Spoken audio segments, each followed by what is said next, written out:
Hello, ladies and gentlemen, Tevaron here, and welcome back to Aviary Attorney, where we seem to have another cinematic available to us, so let's see what's going on at La Lyonnais.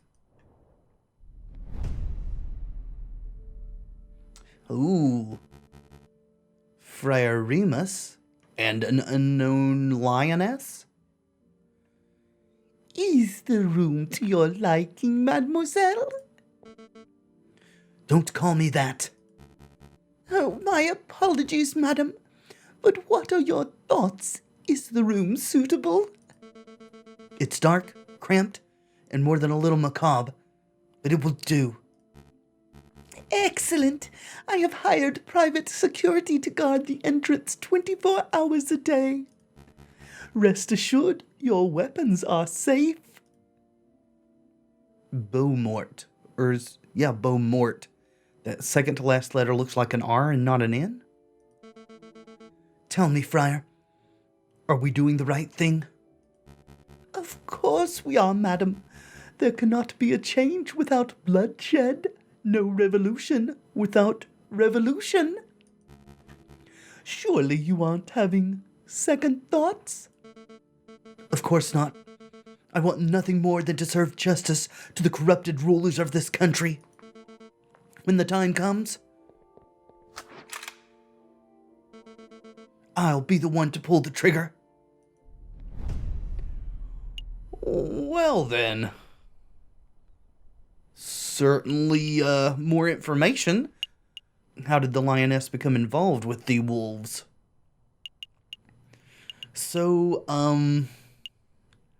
not really sure where to go. Perhaps the librarian can help us with that riddle we found? Let's try that. I mean, I don't really have any other leads, so... Do you think Nathan likes riddles? Well, of course. All librarians like riddles. That's a little bit of stereotyping there, Falcon. I expected better from you.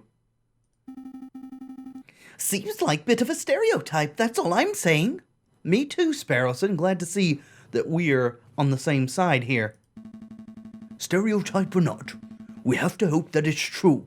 That boffin is our best chance at getting to the bottom of this.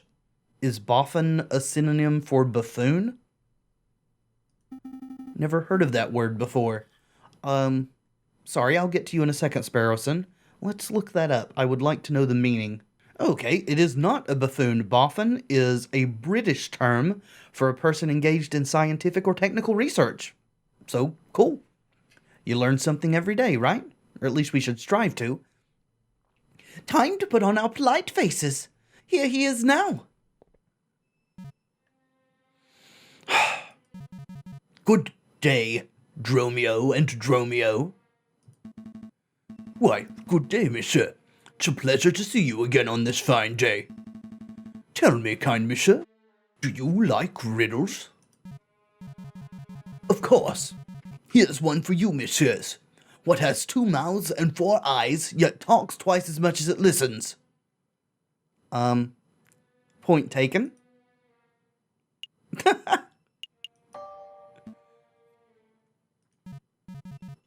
It's you, messieurs, you. You come in here, yammering and yelling, never stopping to close your beaks for 1 minute.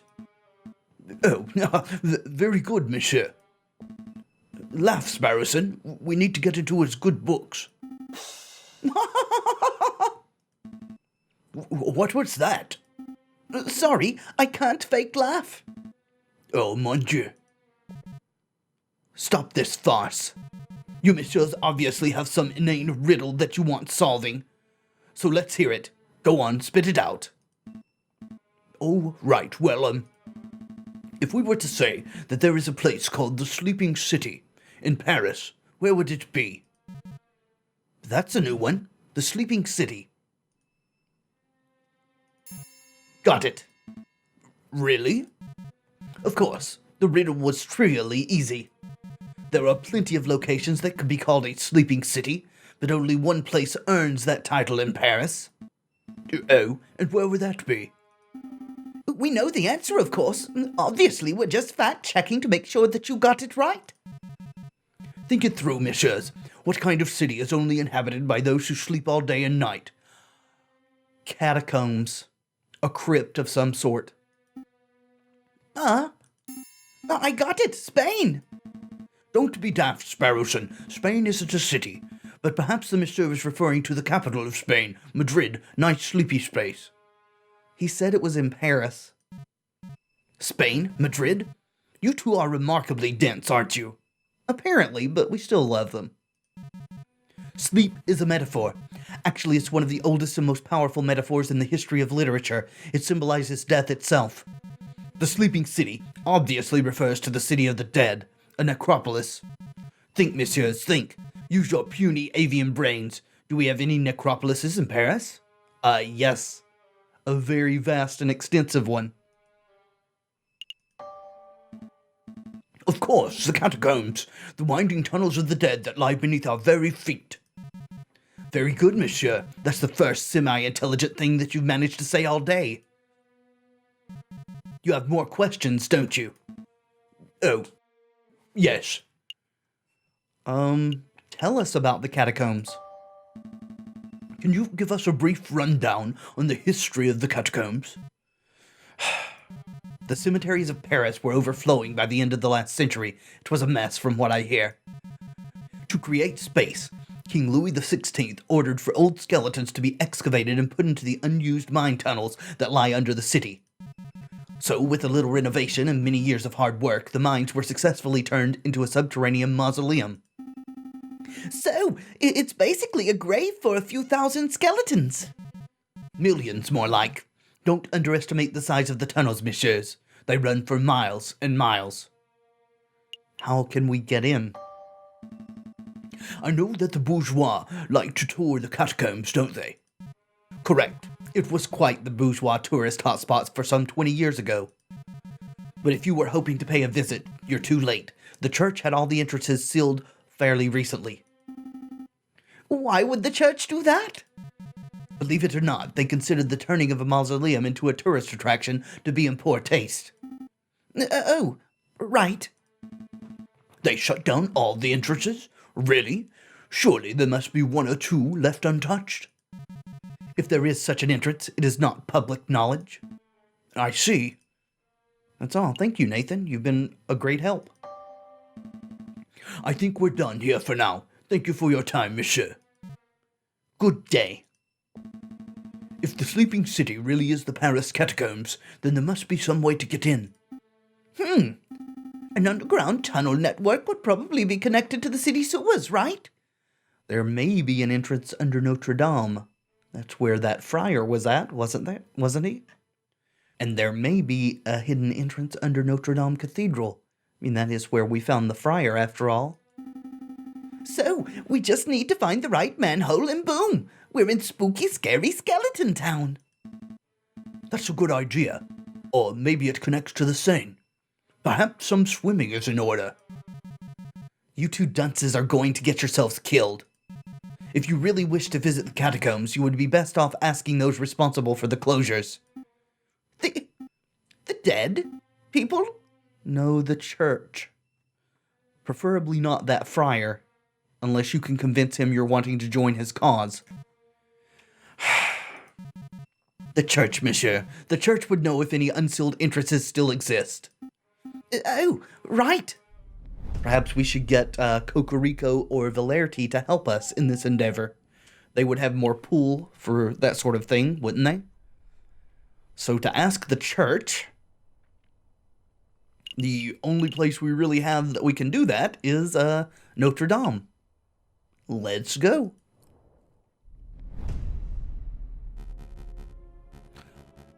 Is this the judge? Back? Did you seek out the Louvre again? I keep telling you, my brother, you can't risk being seen. There's too much at stake. But the word must be spread, my brother. We need as many supporters as possible. Oh wait, no, this is a different wolf. This is Silvius, not Romulus. Anyway, doesn't matter. We'll use the same voice. No more skulking in the shadows. No more cowering in the dark. We must rise up against our oppressors. Oh, but before I forget, here's your pen back. I borrowed it. again? What happened to yours? Maybe it is his brother, just under a different name? Well, his happened to get jerked off of his pocket or wherever he was storing it when he tried to kill Falcon. I lost it. So careless. Don't sweat the petty things, brother. Let's focus on removing the obstacles that stand in the way of our father's dream. Right, like the annoying little bird who's been poking his beak into our business. He is dangerously close to uncovering our secret. You want me to take care of him? It would be in our interests. I have a trap in mind, but... Ah, someone's coming. Go hide.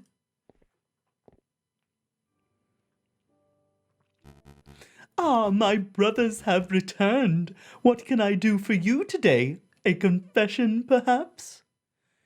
No, though thanks for the information that you are on to us. Actually, Friar, we're here for information. We want to learn about the catacombs that lie under Paris. The catacombs? You don't want to go there, my brother. It's a wretched and haunted place. I'm sure it is, but we know that the church was responsible for having the entrances sealed shut. So we figured that maybe there's a super secret friar-only entrance that only you know about. A secret entrance? That's an interesting idea. You know, you are not the first birds to have asked about that. We aren't? Cocorico. Yes, a cockerel paid a visit yesterday. Perfect posture and snooty, or one-eyed and scowling? The first. A prosecutor, I think he said he was. So Cocorico and not Valerity. Anyway, I'll tell you the same thing I told him. If you venture into the catacombs, you will not return. Understood? Was that a threat? Was that a threat? No, just a friendly word of caution. We wouldn't want anyone to get lost in the endless maze, would we? Now, if you two will excuse me, I have a sermon to prepare. Be on your way. Damn, another dead end. Maybe it's time to wrap this up. We can go tell the inspector what we found and call it a day. Don't quit just yet. I managed to take something from the friar's pocket when he gave his little warning. Seriously? Again? This is becoming something of a bad habit for you, Sparrowson. Or a very good habit. Well, go on then. Let's see what you pilfered. This? Recognize it? You found this pen in the friar's robes? Yep. Interesting, actually. This is more than interesting. This is amazing. This is the exact same pen that Judge Romulus uses. It even contains the same green ink. Do you think it's exactly the same pen, or do you think Romulus and Remus just have a matching set? I honestly don't know. But I do know that this may come in handy. I'm going to keep hold of it. Getting quite a bit of evidence going on here. We're still at a dead end, though. My gut tells me that the friar is hiding something, but I can't get him to cough up. It's not like we can beat information out of him. Let's just go do other stuff. Maybe we'll stumble across more clues. Maybe you're right. Let's go. I am running out of leads rapidly. Is there a way to go see Cocorico or Valerity? Maybe at the High Court? See, that's the prison. Yeah, let's try going and seeing if we can talk to Cocorico.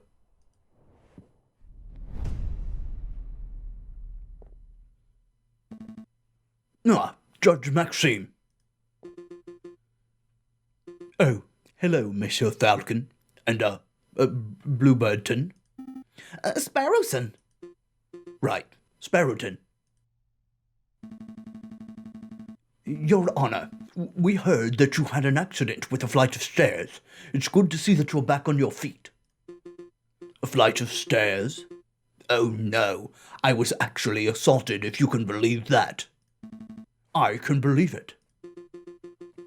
I was just standing by the Seine, minding my own business, and the next thing I know, I was on a riverbank 100 kilometers downstream. That sounds a little familiar. When I awoke, I had a mild case of amnesia. I thought I was an Axolotl accountant. It took 2 weeks for me to return to full mental health. In any case, Your Honor, it's good to see you back and healthy. Would you mind if we ran a couple of questions by you as part of an investigation we're undertaking? By all means, ask away, monsieur. Have you heard of the Croque Monsieur? Judge Maxime, have you ever heard of a person called the Croque Monsieur? You're referring to the arms dealer, aren't you? Yes. Have you ever convicted him? No. The man is notoriously unfindable and uncatchable. I don't think anyone working in law enforcement has so much as seen his face. That's crazy. Well, there's no reason why we can't be the first to stop him, right, Falcon? Have you heard about the revolution? Judge Maxime, have you heard any rumors about an uprising? Of course. Tons. You have no idea how many criminals rant about bringing down the government. You know, I was the one in charge of prosecuting the ones behind the June Days uprising of 32. That was some messy legal work. What about recently? Have you had anyone talk of anything specific? Well, I'm not attached to the case, but I hear that imposter, Judge Romulus, had some very strange things to say. Cults, anarchy, fire, and gunpowder. The man is not mentally stable. We knew that much already. That's all, thank you. I don't know that helped very much. Thank you for your time, Your Honor. Any time, messieurs. At least it's eliminated, I suppose. We're just churning through the days without really getting anywhere. Maybe we should finally go to the Chocolate Emporium and ask about the judge. Sure. It's as good a place as any. Welcome, welcome. Oh, it's you two again. You remember us? I guess that's no surprise. Of course I remember. You are the messieurs who asked many questions and buy little chocolate. I'm afraid we have more questions today, Monsieur Hagelschlack. Thanks for being patient with us. Have you heard of the Croque Monsieur? You sell chocolate to a lot of people. Have you come across any unsavory characters in your occupation? One time, I was hiking through the mountains of the Netherlands, and I was accosted by an overzealous tulip salesman. I threw a fistful of Dutch rubles at him and made a hasty retreat. I can't help but wonder about the legitimacy of Landa's stories. But for some reason, his tangential rants don't bother me. You two have a lot in common, Sparrowson. Let me be more specific. We're looking for a person called the Croque Monsieur. Does that name sound familiar? No, monsieur. Can we present... Where are you? Judge? Judge Romulus. No, we can't. Alrighty. Do you know about an uprising? Have you heard any rumors of rebellion in Paris recently?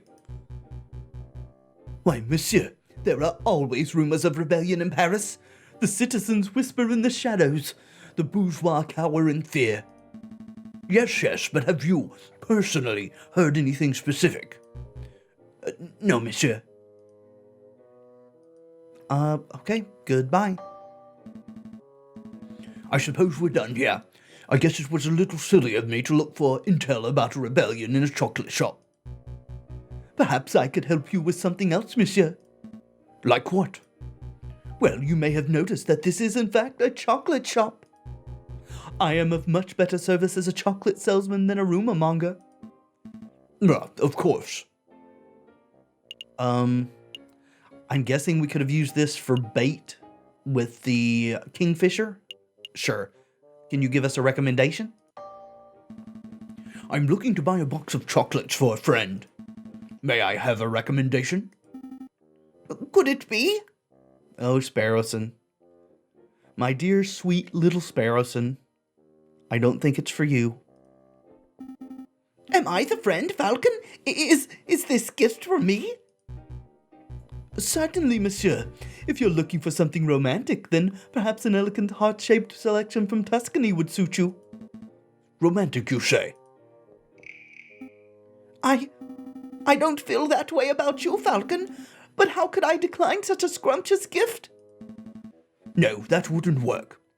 Do you have anything that would be suitable for any occasion? Oh, then perhaps you want this box of 20 creamy chocolate swirls from London. They are very sweet. Nobody can resist. Yes, those are perfect. Take them, Falcon. Take them. For pity's sake, Sparrowson, why are you being so fidgety? No reason. Then cut it out, it's weird. I think those would work nicely, Monsieur Haggleslack. How much are they? 5 francs, perhaps a bit steep for some, but I assure you that their quality more than justifies the price tag. I mean, what's 5 francs going to hurt, I guess? Let's take them just in case. Or could we get a discount? Could I get a good guy discount, for being such an upstanding citizen? I really shouldn't, monsieur. I understand.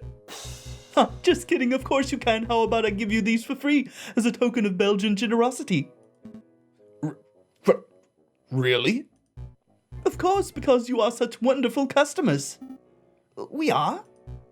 Absolutely. One moment, if you please, messieurs. I shall go wrap these up.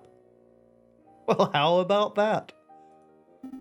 I guess we could have got the fishing line for free. Just cost us a day. Falcon! What is it? I just want to say, you have been a great friend and an inspirational mentor. I have ample amounts of respect for you as a person, and...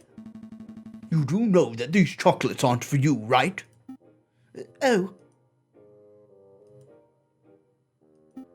Yeah, I knew that. Good, just making sure. You're breaking my heart, Falcon. Oh, Sparrowson. Here you are, monsieur. I'm sure the recipient will enjoy them. Thank you so much. Thank you very much, monsieur. And thank you for putting up with our endless questions. It's been my pleasure, monsieur. All right, whatever good a box of chocolates is actually going to do us. And we can only go to Monkey Road on Wednesday.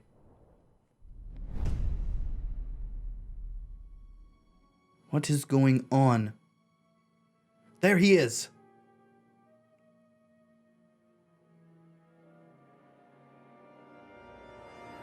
That's the rooster who shot the croque monsieur.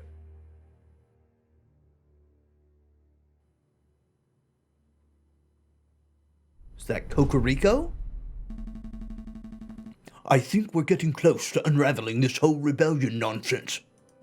Let's not dawdle, Sparrowson. We're nearly there. All right, let me just deal with this letter first. Spam? I don't think so. It's from Cocorico. Tevaron? Well, go ahead, Sparrowson. Let's hear it.